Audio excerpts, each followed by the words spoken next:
నమస్కారం వార్తలకు స్వాగతం ముందుగా ముఖ్యాంశాలు అన్ని వర్గాల ప్రజల పురోగతికి కట్టుబడి ఉన్నాం ఉభయ సభలను ఉద్దేశించి గవర్నర్ ప్రసంగం నేటి నుండి లాతూరులో నైట్ కర్ఫ్యూ నాగపూర్ లాక్డౌన్ దేశంలో కొత్తగా 26,000కు పైగా కరోనా కేసులు మొత్తం 1,13,85,339 కరోనా కేసుల సంఖ్య రేపు దివంగత శాసనసభ్యుడు నోముల నరసింహయ్యకు ఉభయ సభలు సంతాపం తెలపనున్నాయి 17వ తేదీ గవర్నర్ ప్రసంగానికి ధన్యవాదాలు తెలిపే తీర్మానంపై సభలో చర్చ దానిపై సమాధానం ఉంటుంది 19, 21 తేదీలను సెలవులుగా ప్రకటించారు 20, 22 తేదీల్లో బడ్జెట్పై సాధారణ చర్చ జరగనుంది 23, 24, 25 తేదీల్లో బడ్జెట్ పద్దులపై చర్చ జరగనుంది 26న ద్రవ్య వినిమయ బిల్లును ప్రవేశపెట్టనున్నారు వ్యవసాయ చట్టాలపై అసెంబ్లీలో తీర్మానం చేయాలని బీఏసీ సమావేశంలో పాల్గొన్న కాంగ్రెస్ కోరింది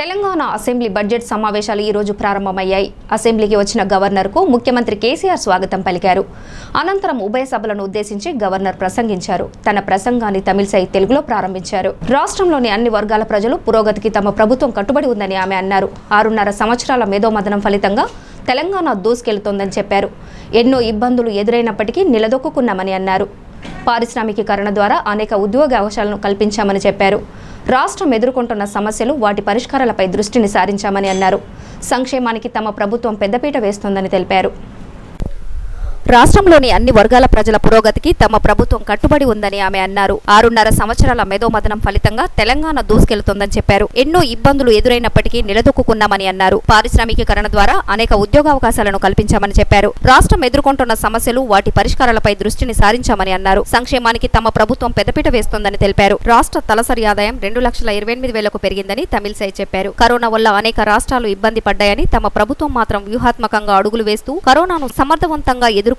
అన్నారు ఆర్థిక నిర్వహణలో క్రమశిక్షణ పాటిస్తున్నామని చెప్పారు అనేక విషయాల్లో దేశంలోనే తెలంగాణ ముందంజలో ఉందన్నారు వనరులను సక్రమంగా వినియోగించుకుంటూ రాష్ట్ర పురోగమిస్తుందని చెప్పారు విద్యుత్ రంగంలో అద్వితీయమైన విజయాలను సాధించిందని అన్నారు వ్యవసాయానికి 24 గంటల విద్యుత్ అందిస్తున్నామని చెప్పారు తెలంగాణ విద్యుత్ కోతలు లేని రాష్ట్రంగా అవతరించిందని అన్నారు మిషన్ భగీరథలో తాగునీటి సమస్యకు చెక్ పెట్టామని గవర్నర్ తెలిపారు ఈ కార్యక్రమం దేశానికి ఆదర్శంగా నిలిచిందని చెప్పారు తండాలు గిరిజన గ్రామాలకు కూడా మంచినీటిని సరఫరా చేస్తున్నామని తెలిపారు రాష్ట్రాన్ని ఫ్లోరైడ్ రహిత రాష్ట్రంగా మార్చామని చెప్పారు సమైక్యాంధ్రలో ప్రాజెక్టులను పట్టించుకోలేదని తాము పెండింగ్ ప్రాజెక్టులను పూర్తి చేసి 20 లక్షల ఎకరాలకు సాగునీరు అందించామని తెలిపారు రైతు బంధు ద్వారా ఎకరానికి 10,000 పెట్టుబడి సాయం అందిస్తున్నామని చెప్పారు ధాన్యం సేకరణలో దేశంలోనే తెలంగాణ అగ్రగామిగా ఉందని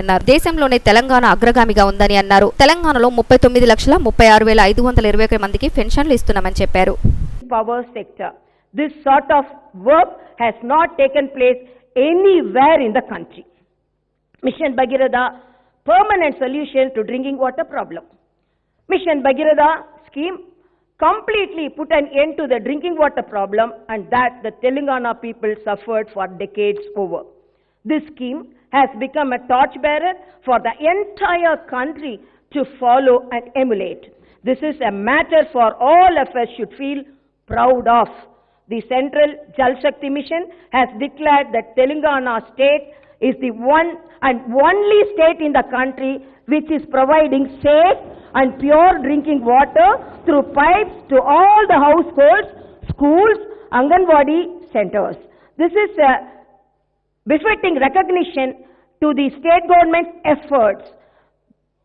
మిషన్ భగీరథ పథకం అన్ని రాష్ట్రాలకు ఆదర్శంగా నిలిచిందని గవర్నర్ కొనియాడారు మిషన్ భగీరథ పథకం దశాబ్దాల తాగునీటి గోసను తీర్చిందన్నారు ప్రతి మారుమూల తండా గూడెం వరకు భగీరథ జలాలను అందిస్తున్నామని గవర్నర్ చెప్పారు తెలంగాణను ఫ్లోరైడ్ రహిత రాష్ట్రంగా తీర్చిదిద్దామని సంతోషం వ్యక్తం చేశారు మిషన్ కాకతీయ ద్వారా పురాతన చెరువులను పునరుద్ధరించారని ఈ పథకం ద్వారా సుమారు 30,000 చెరువులను బాగు చేశామన్నారు ప్రభుత్వం చేపట్టిన అనేక చర్యల వల్ల భూగర్భ జలాలు పెరిగాయని గుర్తు చేశారు కొత్త రాష్ట్రంలో సాగునీటి ప్రాజెక్టులపై ప్రత్యేక దృష్టి సారించామని పెండింగ్ ప్రాజెక్టులు పూర్తి చేసి 20 లక్షల ఎకరాలకు సాగునీరిచ్చామన్నారు కరువు ప్రాంతాలకు సాగునీరు అందివ్వడంతో పాలమూరులో వలసలు ఆగిపోయాయని గవర్నర్ తెలియజేశారు కోయిల్ సాగర్ దేవడ్కుల మిడ్మనైర్ ఎలపల్లి సింగూర్ కిన్నేసాని పలంవాగు కుమరన్ భీమ్ మట్టాడి వాగు నీలవాయలి Jaganpur and other projects work were completed on a fast track.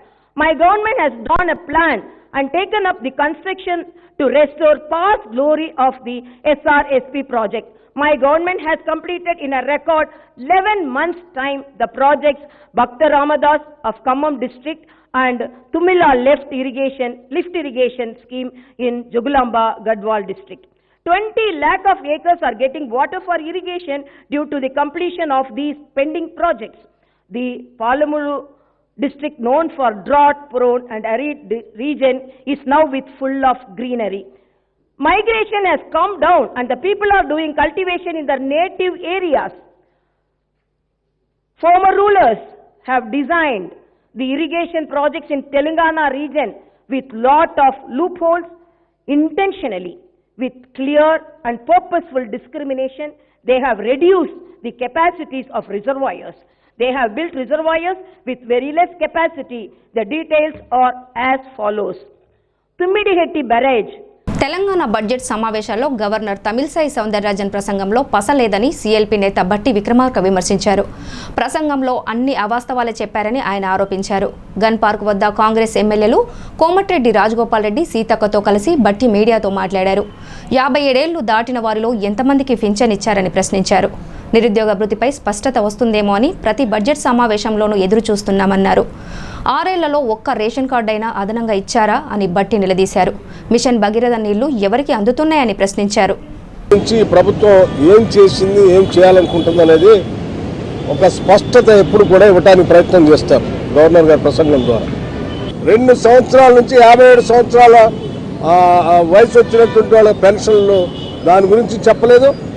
అలా పాత 60 సంవత్సరాలకు దాటిన వాళ్ళకు కూడా పెన్షన్లు ఇవ్వట్లేదు, దాని గురించి లేదు. ఎన్నికలప్పుడు ఏం చెప్పా, 3116 నిరుద్యోగ భృతి నిరుద్యోగులందరికీ ఇస్తారని చెప్పాం. ఆ నిరుద్యోగ భృతి 3116 సంబంధించి ఈ బడ్జెట్ సమావేశాల్లో అని చెప్తారేమో చూసాం. ఏమీ లేదు. విధి విధానాల గురించి కూడా చెప్పలేదు. మిషన్ భగీరథ అన్నాడు. ఏంది మిషన్ భగీరథ? ఇంటింటి గట్ట నీళ్లు తాగుతా ఉన్నారట. మిషన్ భగీరథ ఎక్కడ తాగుతున్నారు నీళ్లు? ఎక్కడ తాగుతున్నారు? ఎవరింటికి నీళ్లు ఇచ్చారు? మునుగోడు శాసనసభ నియోజకవర్గంలో అందరి ఇళ్లకి నీళ్లు ఇస్తున్నట్టుగా ఆయన లెక్కలు చెప్తా ఉంది ప్రభుత్వం. రమ్మని చెప్పు, దమ్ముంటే ముఖ్యమంత్రి రమ్మను, నేను దేశపై నా కాన్స్టిట్యూన్సీలో చూపిస్తాను ఎక్కడెక్కడ నీళ్లు రావట్లేదు, ఏ మండలాల్లో నీళ్లు రావట్లేదు, ఏ మండలాల్లో ఎవరు ఇళ్ళకపోలేదు, ఏ మండలాల్లో. రాష్ట్ర బడ్జెట్ సమావేశాలు ఎలా ఉండబోతున్నాయో గవర్నర్ ప్రసంగంతో తెలిసిపోయిందని భాజపా ఎమ్మెల్యే రఘునందన్ రావు ఎద్దేవా చేశారు. సభాపతి అధికార పార్టీ కనుసన్నల్లో నడవబోరని ఆశించామని, కానీ బీఏసీ సమావేశానికి భాజపాను ఆహ్వానించకపోవడం దేనికి సంకేతమని ఆయన ప్రశ్నించారు. భాజపా రాష్ట్ర కార్యాలయంలో నిర్వహించిన మీడియా సమావేశంలో రఘునందన్ మాట్లాడారు. బీఏసీకి భాజపాను పిలవకపోవడంపై స్పీకర్, సభా వ్యవహారాల మంత్రి సమాధానం చెప్పాలని డిమాండ్ చేశారు. గతంలో లోక్సత్తా నుంచి ఒకే ఎమ్మెల్యేగా జయప్రకాష్ నారాయణ ఉంటే ఆయన్ను పిలిచారని రఘునందన్ గుర్తు చేశారు. సభా నియమ నిబంధనలను తెరాస తుంగలో తొక్కిందని ఆక్షేపించారు. ప్రజాస్వామ్యంలో ఇది మంచి పద్ధతి కాదన్నారు. రేపు ఉదయం స్పీకర్ను కలిసి తమ నిరసన తెలియజేస్తామని, సభ్యులకు ఉన్న హక్కులను గౌరవించాలన్నారు. అసెంబ్లీ ఆవరణలో ఉన్న మీడియా పాయింట్ను పునరుద్ధరించాలని ఆయన డిమాండ్ చేశారు. ఒక్కసమైనటువంటి పొలిటికల్ పార్టీలను కూడా బీఏసీ సమావేశాలకు పిలిచింది. ఆంధ్రప్రదేశ్ ఉమ్మడి సభ ఉన్నప్పుడు పిలిచింది. తెలంగాణ రాష్ట్రం ఏర్పాటైన తర్వాత కూడా ఒక్కసమైనటువంటి రాజకీయ పార్టీలు కూడా బీఏసీ సమావేశాలకు పిలిచిండ్రు. ఇది సాంప్రదాయాన్ని పక్కన పెట్టి టీఆర్ఎస్ ప్రభుత్వం, టీఆర్ఎస్ పార్టీ అవకాశవాద రాజకీయాన్ని కొనసాగిస్తున్నట్టు స్పష్టంగా నిలబెట్టారు. అందుకే ముందు అందకపోతే కాళ్ళు. ఇది మీ నైజం. 2018లో 2వ తెలంగాణ బీఏసీ సమావేశానికి రాజాసింగ్ గారిని భారతీయ జనతా పార్టీ ఎమ్మెల్యేని మొట్టమొదటి బీఏసీ సమావేశానికి పిలిచినారు. కాబట్టి సాంప్రదాయం లేదు, విలువలు చెప్పడం అనేది బాధాకరం. ఇదే మీ సాంప్రదాయం అయితే దాన్ని మేము ఇబ్బందిగా వదిలేస్తాం. మీకు నచ్చితే ఒక్కరున్నా పిలుస్తారు, ఇద్దరున్నా పిలుస్తారు, ఎట్లా ఉన్నా పిలుస్తారు. మీకు నచ్చకపోతే, మీకు మాట్లాడడం ఇష్టం లేకపోతే సభా సాంప్రదాయాల్ని, సభా నిబంధనల్ని పక్కన పెట్టి బీఏసీ సమావేశానికి పిలవలేదంటే అర్థం చేసుకోవాలి. పార్టీలో వెస్టర్న్ ఇంట్రెస్ట్ ఉండొచ్చు. నిష్పక్షపాతంగా సభను నడపాల్సినటువంటి స్పీకర్ గారైనా కొంచెం నిష్పక్ష దక్షిణ కాశ్మీర్లోని షోపియాన్లో గత 2 రోజులుగా కొనసాగుతున్న ఎన్కౌంటర్లో జైషే మహమ్మద్ ఉగ్ర సంస్థ టాప్ కమాండర్ సజ్జద్ ఆఫ్ఘనీ హతమయ్యారు. సోమవారం ఉదయం రావల్పోరా ప్రాంతంలో భద్రతా దళాలు అతన్ని మట్టుబెట్టినట్టు పోలీసు అధికారులు వెల్లడించారు. జైషే అగ్రనాయకుల్లో ఒకడైన ఆఫ్ఘనీ ఉగ్రవాద ముఠాలోకి స్థానిక యువత నియామకాలు చేపడతాడని పోలీసులు తెలిపారు. ఈ ఎన్కౌంటర్లో ఆఫ్ఘనీతో పాటు స్థానిక ఉగ్రవాది జహంగీర్ అహ్మద్ను కూడా హతమార్చారు. ఆఫ్ఘనీ అతడి అనుచరులు రావల్పోరా గ్రామంలో నక్కినట్లు నిఘా వర్గాలకు సమాచారం అందడంతో శనివారం సాయంత్రం ఉగ్రవాదులు పారిపోకుండా భద్రతా బలగాలు ఆ గ్రామాన్ని చుట్టుముట్టాయి. అనంతరం కార్డన్ సెర్చ్ చేపట్టాయి. ఈ క్రమంలో ఉగ్రవాదులు కాల్పులు జరపగా భద్రతా సిబ్బంది ఎదురుకాల్పులు చేపట్టారు. శనివారం నుంచి జరుగుతున్న ఎన్కౌంటర్లో 2 ఉగ్రవాదులను మట్టుబెట్టారు. వారి నుంచి ఒక AK-47 రైఫిల్, అమెరికాలో తయారైన M4 కార్బన్ రైఫిల్, బుల్లెట్లను స్వాధీనం చేసుకున్నారు. ప్రస్తుతం ఎన్కౌంటర్ కొనసాగుతున్నట్లు పోలీసులు వెల్లడించారు. మహారాష్ట్రలోని లాతూర్ జిల్లాలో కరోనా కేసుల సంఖ్య అనూహ్యంగా పెరగడంతో నైట్ కర్ఫ్యూ విధించారు. గడిచిన 24 గంటల్లో మహారాష్ట్రలో 16,620 కరోనా కేసులు నమోదయ్యాయి. ఆదివారం ఒక్కరోజే కరోనాతో 50 మంది మరణించారు. లాతూర్ జిల్లాలో కరోనా కేసులు అనూహ్యంగా పెరగడంతో రాత్రి 8 గంటల నుంచి తెల్లవారుజామున 5 గంటల వరకు నైట్ కర్ఫ్యూను విధించారు. కరోనా హాట్స్పాట్ అయిన మీరా బహదూర్లో మార్చి 31వ తేదీ వరకు లాక్డౌన్ విధించారు. పూణే నగరంలోనూ నైట్ కర్ఫ్యూ విధించారు. కరోనా కేసులను నిరోధించేందుకు నాగ్పూర్ నగరంలో సోమవారం నుంచి లాక్డౌన్ విధించారు. ప్రజలు కరోనా ప్రబలకుండా మాస్కులు ధరించి సామాజిక దూరం పాటించాలని మున్సిపల్ అధికారులు సూచించారు.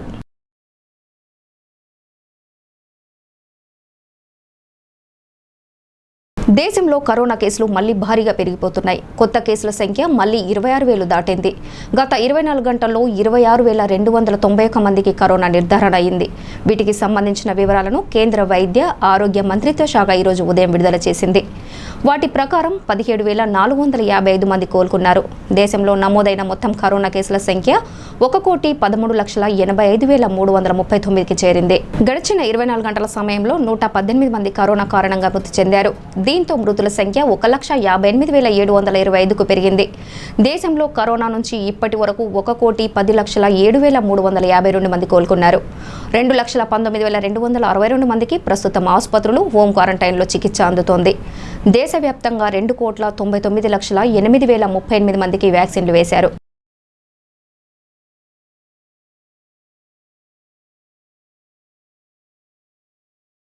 తెలంగాణలో కొత్తగా 157 కరోనా కేసులు నమోదయ్యాయి. రాష్ట్ర వైద్య ఆరోగ్య శాఖ ఈరోజు ఉదయం వెల్లడించిన కరోనా కేసుల వివరాల ప్రకారం గత 24 గంటల్లో కరోనాతో ఒకరు ప్రాణాలు కోల్పోయారు. అదే సమయంలో 166 మంది కోలుకున్నారు. ఇక రాష్ట్రంలో నమోదైన మొత్తం కరోనా కేసుల సంఖ్య 3,01,318కి చేరింది. ఇప్పటి వరకు మొత్తము 2,97,681 మంది కోలుకున్నారు. మృతుల సంఖ్య 1,654గా ఉంది. తెలంగాణలో ప్రస్తుతం 1,983 మంది కరోనాతో చికిత్స పొందుతున్నారు. వారిలో 718 మంది హోం క్వారంటైన్లో చికిత్స తీసుకుంటున్నారు. GHMC పరిధిలో కొత్తగా 35 మందికి కరోనా సోకింది.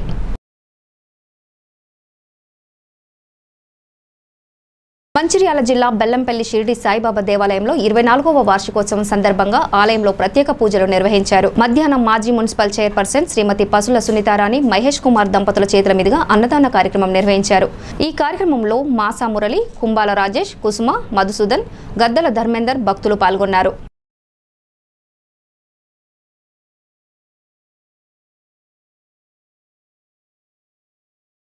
రామగుండం కమిషనరేట్ పరిధిలోని పెద్దపల్లి జిల్లాలో పలు నేరాలకు పాల్పడి కేసులలో ఉన్న రౌడీ షీటర్లకు Ramagundam police commissioner V Satyanarayana counselling చేశారు. రామగుండం కమిషనరేట్ కార్యాలయ ఆవరణలో ఏర్పాటు చేసిన కౌన్సిలింగ్ కార్యక్రమంలో రామగుండం సిపి సత్యనారాయణ రౌడీ షీటర్లు చేసిన నేరాలపై కేసు వివరాలను అడిగి తెలుసుకున్నారు. రౌడీ షీటర్లు ఇక ముందు చట్ట వ్యతిరేక సంఘటనలకు పాల్పడితే పీడీ యాక్ట్ కేసులను పెడతామని హెచ్చరించారు. ప్రతి ఒక్క రౌడీ షీటర్ వారి వివరాలు మరియు కుటుంబాల వివరాలు, వారి స్నేహితుల వివరాలు, చేసిన నేరాల వివరాలు, వారు చేసిన చివరి నేరం, ప్రస్తుతం వారి జీవన విధానం గురించి అడిగి తెలుసుకున్నారు. సంపడం జరిగింది. ఈ రెండు విషయాల్లో అంతకుముందు జరిగిన గోదావరి కని దాంట్లో చాలా సీరియస్ యాక్షన్ తీసుకోవడం జరిగింది. దాంట్లో 4 పీడీ యాక్ట్ పెట్టడం జరిగింది.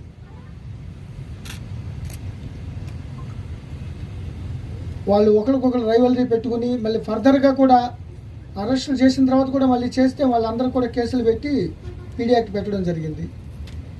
ఇప్పటికీ 89 అంటే 90 పీడీ యాక్ట్లు పెట్టడం జరిగింది రామగుండం కమిషనరేట్లో. బాడీల అఫెన్సులు చేసిన వాళ్ళే సుమారు 40 పైన ఉన్నాయి. అదేవిధంగా రీసెంట్గా జరిగిన కపుల్ మర్డర్ కేసులో కూడా అడ్వకేట్లో కూడా చాలా సైంటిఫిక్గా ఎవిడెన్స్లు అన్నీ కలెక్ట్ చేసి అందరిని కూడా దాంట్లో అరెస్ట్ చేయడం జరుగుతుంది. ఇప్పటికే ప్రధాన నిందితులను అందరిని అరెస్ట్ చేయడం జరిగింది. Investigation is going on subject to the queries of honourable high court. So ఆ ఇన్వెస్టిగేషన్ స్పెషల్ ఆఫీసర్లు అందరు చేస్తున్నారు, దాన్ని కంటిన్యూ అవుతుంది. ఫాల్స్ ప్రామిస్ ఆఫ్ మ్యారేజెస్, ఈ యొక్క చిట్ ఫండ్స్, లేకపోతే చాలామందిని ఎక్కువ మందిని middle class, lower middle class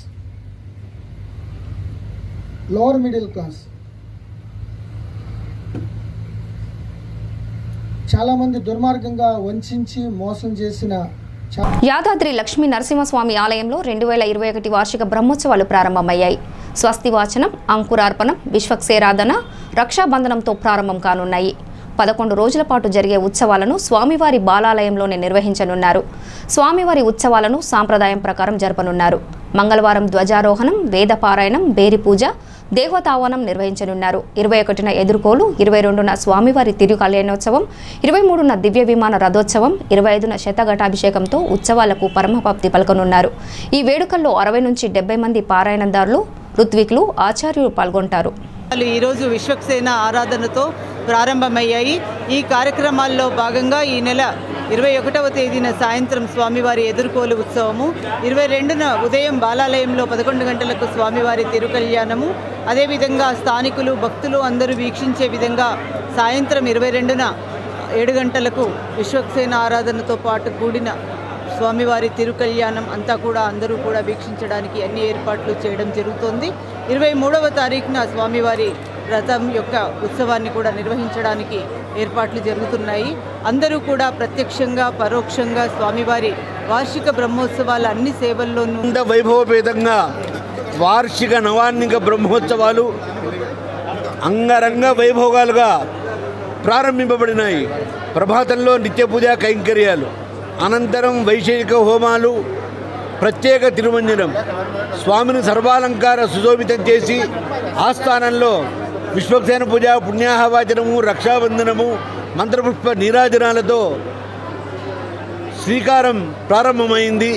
సాయంకాలం మృత్యంగ్రహణ, అంకురారోపణ అనేటువంటి వైదుష్య కార్యక్రమాలు జరుగుతాయి.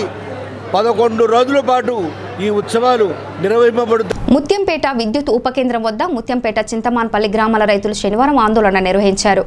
ఉపకేంద్రం నుంచి రహస్యంగా తరలించిన 5 MVA విద్యుత్ నియంత్రికను తిరిగి తెప్పించాలని డిమాండ్ చేశారు. స్థానిక విద్యుత్ ఉపకేంద్రంలో 3.15 MVA, 5 MVA విద్యుత్ నియంత్రికలుండగా ముత్యంపేట చింతమాన్పల్లి గ్రామాలకు విద్యుత్ సరఫరా చేసేవారన్నారు. 20 రోజుల క్రితం 5 MVAను రాత్రికి రాత్రే తీసుకెళ్లి దాని స్థానంలో 3.15 MVA విద్యుత్ నియంత్రికను బిగించారని ఆరోపించారు. తక్కువ సామర్థ్యం గలది బిగించడంతో తరచూ తమ బోరు మోటార్లు కాలిపోవడం, విద్యుత్ సరఫరాలో అంతరాయం నెలకొని అవస్థలు పడుతున్నామని ఆవేదన వ్యక్తం చేశారు. ఉన్నతాధికారుల ఆదేశాలతోనే తరలించామని ఏఈ ప్రదీప్ కుమార్ వారికి నచ్చజెప్పిన వినిపించుకోలేదు. అనంతరం అక్కడికి చేరుకున్న డీఈ గణేష్ తో పాటు ఏఈ విద్యుత్ సిబ్బందిని రోడ్డుపై కూర్చోబెట్టి నిలదీశారు. 3 గంటలకు పైగా ఆందోళన చేశారు. ఈ విషయాన్ని ఉన్నతాధికారులకు నివేదిస్తామని డీఈ తెలిపారు. కార్యక్రమంలో సర్పంచ్ సూర్యప్రకాష్ రెడ్డి, ఉప సర్పంచ్ శిరీష్ గౌడ్, PACS మాజీ చైర్మన్ తిరుపతి రెడ్డి, తిరుపతి గౌడ్ పాల్గొన్నారు. జయశంకర్ భూపాలపల్లి జిల్లా కాళేశ్వరం అంతరాష్ట్రం చెక్పోస్ట్ వద్ద కాళేశ్వరం ఎస్ఐ నరహరి ఆధ్వర్యంలో ఆదివారం రోజున తెల్లవారుజామున వాహన తనిఖీలు నిర్వహించారు. పోలీస్ నిఘా వర్గాల హెచ్చరికతో అప్రమత్తమైన పోలీసులు తెలంగాణ, మహారాష్ట్ర సరిహద్దు గల కాళేశ్వరం ప్రాజెక్టు వద్ద మావోలు ఎలాంటి అసాంఘిక కార్యకలాపాలకు తానివ్వకుండా ముందస్తుగా పోలీసు బలగాలు పహారా కాస్తూ సిగార్ వర్కర్స్ యూనియన్ CITU ఆధ్వర్యంలో కలెక్టరేట్ వద్ద ధర్నా నిర్వహించారు. బీడీ కార్మికులను ఉద్దేశించి Telangana beedi cigar workers union రాష్ట్ర జనరల్ సెక్రటరీ SV రమ, రాష్ట్ర అధ్యక్షులు నాగారపు ఎల్లయ్య మాట్లాడుతూ కేంద్ర బీజేపీ ప్రభుత్వం బీడీ పరిశ్రమను ధ్వంసం చేసే కార్పా చట్టం 2003లో సవరణలను ఉపసంహరించుకోవాలని, బీడీ కార్మికుల పొట్టగొట్టే మోడీ ప్రభుత్వ విధానాలను ఉపసంహరించుకోవాలని డిమాండ్ చేశారు. అలాగే రైతులకు వ్యతిరేకంగా తీసుకొచ్చిన 3 వ్యతిరేక చట్టాలను వెంటనే ఉపసంహరించుకోవాలని డిమాండ్ చేశారు. ఈ రోజు నుండి జరిగే అసెంబ్లీ సమావేశంలో తెలంగాణ ప్రభుత్వం ఏకగ్రీవంగా తీర్మానం చేసి కేంద్ర ప్రభుత్వం బీజేపీ ప్రధాని మంత్రి నరేంద్ర మోడీకి పంపాలని డిమాండ్ చేశారు. ఈ కార్యక్రమంలో CITU జిల్లా నాయకులు చంద్రశేఖర్, రైతు సంఘం జిల్లా నాయకులు వెంకట్ గౌడ్, బీడీ కార్మికులు పెద్ద సంఖ్యలో పాల్గొన్నారు. కాబట్టి అన్ని పోయినా ఇక బీడీ ఇండస్ట్రీ మిగిలిందన్న విధంగా ఇలా బీడీ ఇండస్ట్రీని కూడా నిర్వహణ చేసి బీడీ మీద లేనిపోని ఆంక్షలు తీసుకొచ్చి బీడీ పరిశ్రమ నిర్వీర్యం చేసి బీడీ కార్మికుల ఉపాధి దెబ్బతీసే విధంగా ఈ చట్టంలో ఉన్నాయి. కాబట్టి ఈ చట్టాల సవరణ ఏదైతే ఉందో వెంటనే ఉపసంహరించుకోవాలా.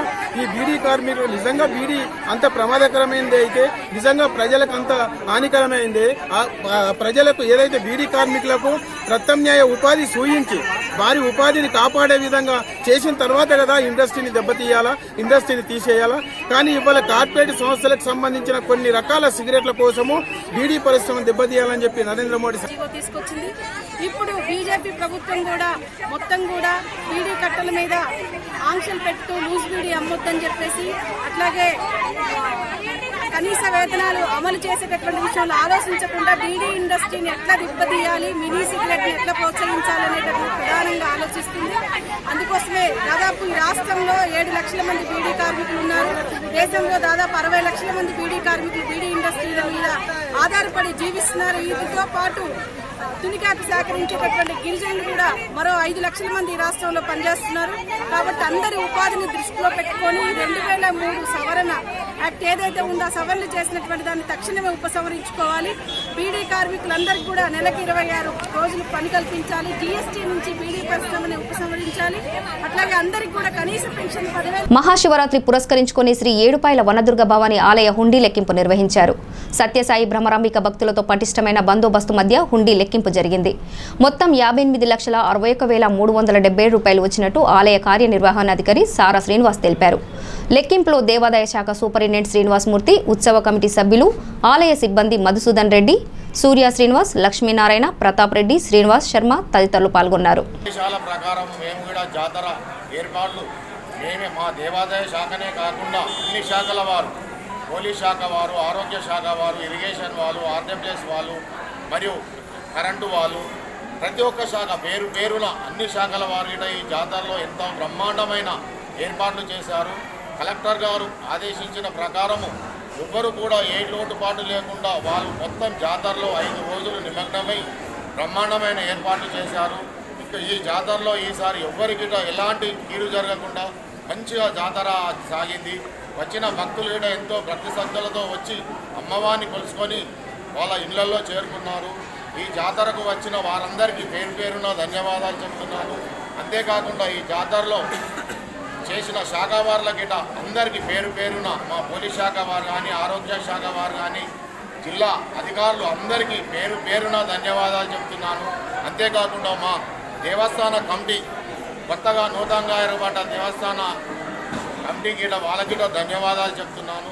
అంతేకాకుండా ఇక్కడ వచ్చిన మీడియా మిత్రులకు మరియు ఎలక్ట్రానిక్ మీడియా మిత్రులకు అందరూ కూడా మంచిగా సహకరించారు. అంతేకాకుండా మా గ్రామ సర్పంచ్ గారు, మా ఎంపీటీసీ గారు, ఎంపీపీ గారు, జెడ్పీటీసీ గారు అందరికీ మా దేవస్థానం తరఫున అందరికీ పేరు పేరున ధన్యవాదాలు చెప్తున్నాము. ఈ జాతరలో ఏ ఇబ్బందులు కాకుండా మంచి ఏర్పాట్లు చేశారు కాబట్టి అందరికీ మా గుడి తరఫున అందరికీ అమ్మవారు వాళ్ళందరినీ చల్లగా చూడాలని మేము ఆశిస్తున్నాము. ఈసారి మనం జాతరలో మనకు వచ్చిన ఆదాయము ప్రతి ఒక్కటి పేరు పేరున చెప్తున్నాను. మనకు ప్రత్యేక దర్శనము మనకు 3,21,240 రూపాయలు వచ్చింది. పొడి బియ్యము 64,700 వచ్చింది. కేశఖండనం 67,850 రూపాయలు. ప్రత్యేక దర్శనం 100 రూపాయలు, అది 5,82,500. దైబజార్ ఇంకా బస్సులు ఉన్నాయి, ఇంకా దైబజార్ ఇంకా ముందుకు ఇంకున్నది. 1,36,730 రూపాయలు వచ్చింది. లడ్డూ పులిహోర 28,94,970 రూపాయలు వచ్చింది. మొత్తం కలుపుకొని మనకు ఆదాయం టికెట్ల ద్వారా, లడ్డూ ద్వారా వచ్చిన ఆదాయం 40,67,990 రూపాయలు వచ్చింది. ఈరోజు మనం ఉండి ఇప్పగా వచ్చిన ఆదాయము 8 రోజుల ఉండి మాత్రమే ఇది 17,93,387 రూపాయలు వచ్చింది. మనకి జాతరలో 8 రోజుల మొత్తం. కామారెడ్డి జిల్లా కేంద్రంలోని మున్సిపల్ కార్యాలయం ముందు స్వేరో అనుబంధాల సంఘాల quit India foundation general secretary soil ఆధ్వర్యంలో మాన్యశ్రీ కాంశీరాం జయంతిని పురస్కరించుకొని మాన్యశ్రీ కాంశీరాం చిత్రపటానికి పూలమాల వేసి నివాళులర్పించారు. అనంతరం భీమ్ దీక్ష ప్రారంభించారు. ఈ సందర్భంగా Swaero circle committee member Balaprasad, Swaero circle joint secretary Navaneetha మాట్లాడుతూ దేశ ప్రజలందరికీ మాన్యశ్రీ కాంశీరాం జయంతి సందర్భంగా దేశ ప్రజలందరికీ శుభాకాంక్షలు తెలిపారు. ఈ రోజు గురుకుల పాఠశాల పూర్వ విద్యార్థులందరూ కలిసి doctor RS Praveen Kumar sir స్థాపించిన స్వేరోస్ అనే ఆర్గనైజేషన్ ద్వారా భీమ్ దీక్ష కార్యక్రమం ప్రారంభించడం జరిగిందని, దీని ముఖ్య ఉద్దేశం ఆర్థికం, అక్షరం, ఆరోగ్యం ఈ 3 రంగులపైన గ్రామాల్లో ఉన్నటువంటి పేద వర్గాల్లో తెలియజేయడానికి భీమ్ దీక్ష అనే కార్యక్రమం ప్రారంభించడం జరిగిందని తెలిపారు. ఇదంతా యువకులలో మార్పులు లేకుండానే జరుగుతున్నాయని, అలాంటి మార్పు రావాలని భీమ్ దీక్ష కార్యక్రమం ప్రారంభించడం జరిగిందని తెలిపారు. ఈ కార్యక్రమంలో quit India foundation general secretary Sailu, TGPA రాష్ట్ర కార్యదర్శి యాదగిరిరావు, స్వేరోస్ సర్కిల్ రాష్ట్ర నాయకులు కట్రియాల ప్రభు, స్వేరో స్టూడెంట్స్ యూనియన్ జిల్లా అధ్యక్షులు అనిల్ కుమార్, మనోజ్ కుమార్, రోహిత్, జ్ఞానేశ్వర్, ప్రసన్న, బుల్లెట్ పాల్గొన్నారు. ఏదో ఒకటి అన్యాయం అనేది బయటకు వస్తుంది. దానికి కారణం ఏంటంటే మనం మన పిల్లలతోటి స్పెండ్ చేయలేకపోవడం, వాళ్ళకు మంచి విషయాలు చెప్పకపోవడం, ఏదో మనకు టైము లేదు, పొద్దున చేసుకోవాలా, వెళ్ళిపోవాలా, పనికి వెళ్ళిపోవాలా, మళ్ళీ నైట్ వచ్చి పిల్లలు ఏ విధంగా చదువుతున్నారా, మరి వేరే విషయాలు ఫోన్లలో ఇంటర్నెట్ ఫోన్లు వచ్చినప్పుడు కూడా చాలా పిల్లలు ఫోన్లో పాడైపోయారు. కానీ యూట్యూబ్ చూడడం, దాంట్లో వీడియో చూడడం, దానివల్ల వాళ్ళు చాలా మటుకు మైండ్ అనేది సరిగా లేకుండా అవుతున్నది. వాళ్ళు నైట్ టైంలో ఏం చేస్తున్నారు, చదువుతున్నారా లేదా, ముఖ్యంగా ఫోన్లు వదిలేసి పిల్లలు చదివే విధంగా చూసుకోవాలి. మనమేమో ఎన్నో పనులు ఉంటే మనకు ఒక 1 అవర్ కానీ ఒక 1 అవర్ కాకుండా హాఫ్ అన్ అవర్ అన్న మన పిల్లల కోసం కేటాయించి వాళ్ళు మంచిగా చదువుతున్నారా లేదా, ఏ విషయాలు గురించి మాట్లాడుతున్నారు, వాళ్ళ ఆలోచన ఎలాంటివి ఉన్నాయి, మన కోసం వాళ్ళతో మాట్లాడితే మనకు తెలుస్తుంది. ఆ విధంగా చూసి అవన్నీ మనం ఆలోచించి నడిపియాలి. ఇది మాకు RS Praveen Kumar sir IPS గారు తెలిపిన విధంగా స్వేరో సర్కిల్స్ అనేది నడిపిస్తున్నాము. దీంట్లో భాగంగా ప్రతి గ్రామంలో, మండలంలో కానీ జిల్లాలో కానీ ఏం దీక్ష తీసుకోవాలని మా ఉద్దేశం ఏంటంటే ఆర్థికము, అక్షరము, ఆరోగ్యం ఈ మూడు రంగాలపైన గ్రామాల్లో ఉన్నటువంటి నిరుద్యోగ యువతులకు కావచ్చు, యువకులకు కావచ్చు, గ్రామ స్థాయిలో ఉన్నటువంటి పేద వర్గాల్లో మన జీవితాలు చదువు ఎట్లా మారుస్తుంది అనే దానికి ఒక లైవ్ ఎగ్జాంపుల్స్ తీసుకుంటూ చూపిస్తూ వారిని ఒక సన్మార్గంలో నడిపించాలన్న ఒక తాపత్రయానికి ఆర్ఎస్ ప్రవీణ్ కుమార్ గారు ఈ యొక్క భీమ్ దీక్ష అనేది ప్రారంభించారు. ఈ రోజు నుంచి నెక్స్ట్ ఏప్రిల్ 14 వరకు ఈ పవిత్ర మాసం జరుపుకుంటారు. దీంట్లో ఏంటంటే ముఖ్యంగా ఈ మద్య బానిసలకు ఈ బానిస కాకుండా మద్యాలకు, నెక్స్ట్ ఈ మాంసానికి దూరంగా వండుకుంటూ ఇంద్రియ నిగ్రహణం ఎలా చేసుకోవచ్చు, జ్ఞాన సమార్జన అంటే బుక్స్ చదువుకుంటూ మనం చరిత్ర ఎట్లా తెలుసుకోవచ్చు, ఆ చరిత్ర ద్వారా మనం ఏంటి బహుజనుల యొక్క స్థానం ఏంటి అని తెలుసుకొని దానికి అనుగుణంగా మనం ఆర్థిక అభివృద్ధి ఎలా సాధించవచ్చు, నెక్స్ట్ ఆరోగ్యంగా వండుకుంటూ మనం నెక్స్ట్ భావితరాలు సాధించే విజయాలను మనం చూడాలి అని అంటే మనం ఆరోగ్యంగానే ఉండాలి.